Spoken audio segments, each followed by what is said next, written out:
So as a continuation of our solar install, what we're doing today is we are clearing out the bottom of the inverter, and we're going to pour a small slab so that we can put a racking right here.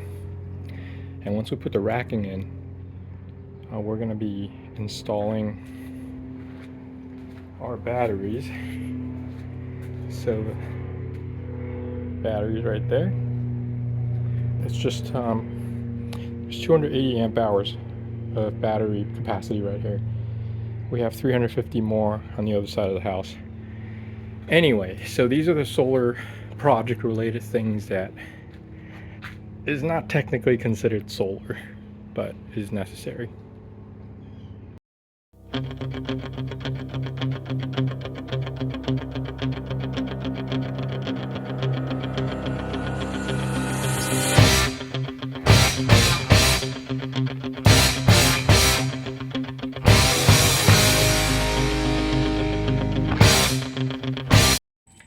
Welcome back, everybody. So as a continuation of our solar journey, we've completed the gazebo and we've mounted the inverter, and now I don't know if you can tell here, but we poured 3 small concrete pads to kind of set the shelving that we're going to set right here, so we could put the batteries on here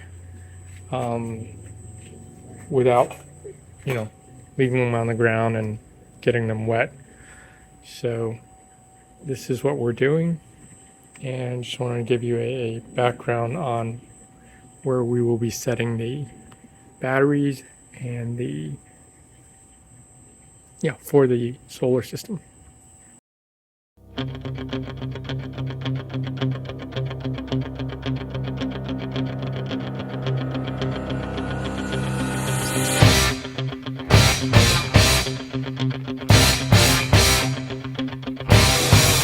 Alright, solar documentary.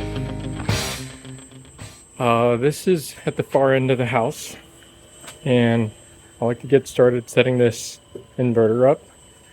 So the first step is to open up this chamber right here and expose all the ports. They'll be ported out from the bottom, but you still have to kind of open this to figure out where stuff goes. And between this part of the house and the other part of the house, I've walked back and forth about 12 times already. Just keep getting distracted in between the process.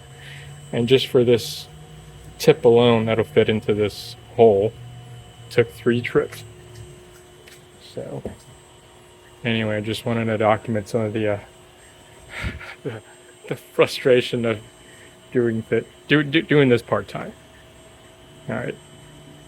So I just dry fitted these ports with a number 4 cable, 4 gauge, and it was a snug fit, but it did fit, so I think it's going to work out.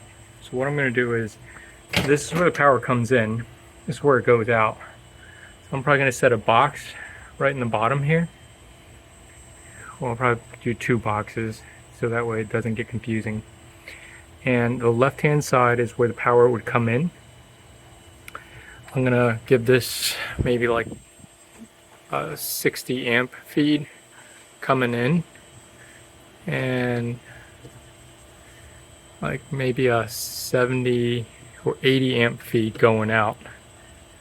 So that way, eventually when I start moving all the appliances over, it can handle the current.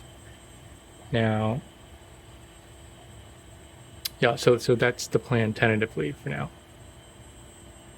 Now, one issue I already noticed is that I think these are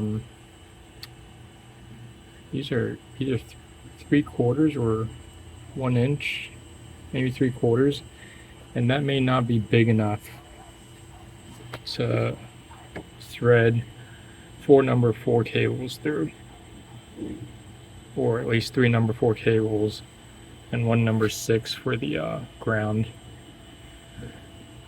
So that's something to consider.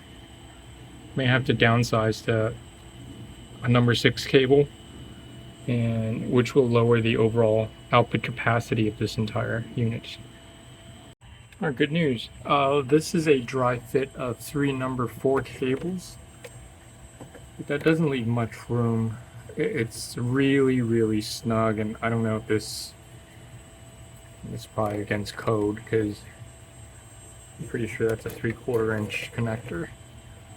So a 3/4 inch line is not supposed to have so many wires go through it, but it's a short run, so hopefully it'll work. So we could squeeze another number 6 in here to serve as the ground.